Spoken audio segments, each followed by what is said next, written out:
দর্শক, ভিন্ন প্রসঙ্গে যাব। ৫ দফা দাবিতে ৮ ইসলামী দলের পদযাত্রা চলছে রাজধানীতে। পল্টন থেকে আমাদের সাথে সরাসরি যুক্ত হচ্ছেন মুহাজির হক। রমিজ যুক্ত হচ্ছেন আমাদের সাথে। রমিজ, নিশ্চয়ই আমাকে শুনতে পাচ্ছেন? বিজলি কেবলস এর স্কিন কোটেড ইনসুলেশন আগুন প্রতিরোধী। বিজলি কেবলস, নিরাপদ আজীবন।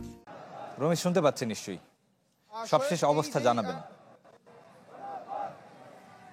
শোয়েব, পল্টন থেকে যেই মিছিলটি আসলে পদযাত্রাটি এই এখন হাইকোর্টের সামনে অবস্থান করছে এবং এখান থেকে বাংলাদেশ জামাত ইসলামী সহ, যদি আপনাকে একটু দেখাই, বাংলাদেশ জামাত ইসলামী সহ অন্য যে সমস্ত রাজনৈতিক দলগুলো রয়েছে, বিশেষ করে খেলাফত মজলিস, বাংলাদেশ খেলাফত মজলিস, নিজাম ইসলাম পার্টি এবং ইসলামী আন্দোলন বাংলাদেশ সহ যে সমস্ত ৮টি রাজনৈতিক দল, তাদের নেতৃত্বস্থানীয় মানুষেরা এখানে উপস্থিত, কেন্দ্রীয় নেতারা এখানে উপস্থিত হয়েছেন এবং সাধারণ মানুষেরা এখানে উপস্থিত হয়েছেন, নেতাকর্মীরা।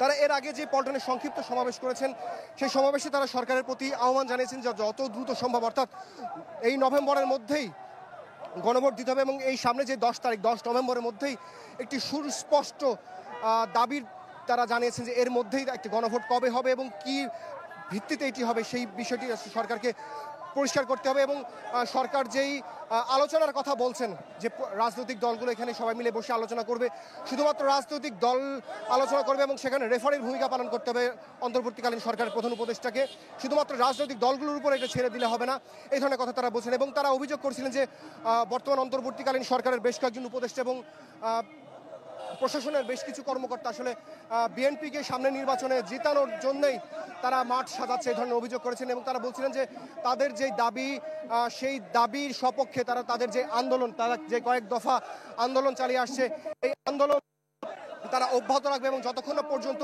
তাদের এই আন্দোলনের ফল যতদিন ঘরে না ঢুকবে, তারা তাদের এই আন্দোলনের কার্যক্রম অব্যাহত রাখবে। এবং এর পূর্বে তারা যে সমস্ত কার্যক্রমগুলো নিয়েছিলেন, তারা জনসচেতনমূলক কার্যক্রম করেছিলেন, পিআর পদ্ধতিতে নির্বাচন এবং গণভোটের পক্ষে তাদের একটি জনমত গঠনের চেষ্টা করেছিলেন। তাদের দাবি আজকে সেই জনমত গঠনটা অনেকটা হয়ে গেছে। সারা দেশের মানুষ তাদের যে 5 দফা দাবি, সেই দাবির পক্ষে ঐক্যবদ্ধ হয়েছে এবং পরবর্তীতে 11 তারিখ তারা একটি মহাসমাবেশের ঘোষণা দিয়েছে এবং সেখান থেকে একটি বড় ধরনের কর্মসূচি তারা এখানে ঘোষণা করবে। তো এই ছিল এখান থেকে সবচেয়ে তথ্য আমার কাছে। শোয়েব।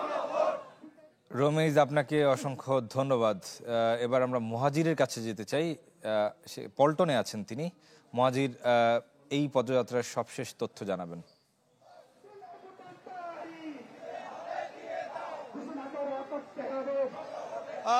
পল্টন থেকে আর কিছুক্ষণ আগেই কিন্তু তাদের এই পদযাত্রা শুরু হয়ে গেছে। প্রধান উপদেষ্টা বরাবর তাদের যে স্মারকলিপি প্রদান, সেটি কিন্তু এখন জাতীয় প্রেস ক্লাব হয়ে হাইকোর্ট মাজার হয়ে তারা এখন প্রধান উপদেষ্টার যে বাসভবন যমুনা অভিমুখে তারা পদযাত্রা শুরু করেছেন। আপনারা দেখতে পাচ্ছেন যে তাদের যে মিছিল, জামাত সহ 8টি ইসলামী দল তারা এই পদযাত্রাটি শুরু করেছে।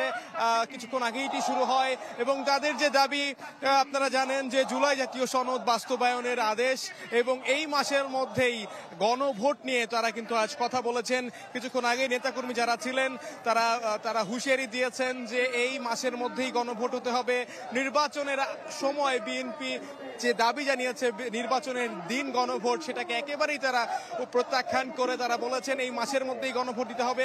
এবং কেউ আমরা শুনেছি বলেছেন যে নির্বাচন প্রয়োজনে পরে হোক, কিন্তু গণভোটটাই তাদের আসলে মূল চাওয়া, গণভোটটা হতেই হবে। এবং একই সাথে আপনি জানেন যে পিআর পদ্ধতিতে নির্বাচন, ইসলামী আন্দোলন সহ এই ইসলামী দলগুলোই বেশ কয়েকদিন ধরে, বেশ কয়েক মাস ধরে আমরা দেখেছি যে তারা মূলত এই পিআর পদ্ধতিতে নির্বাচন এইসব নিয়ে তারা কথা বলেছেন। সেটাও কিন্তু তাদের এই 5 দফার মধ্যে রয়েছে এবং তারা বলছেন লেভেল প্লেইং ফিল্ডের কথা, নির্বাচনে যেন লেভেল প্লেইং ফিল্ড থাকে এবং একই সাথে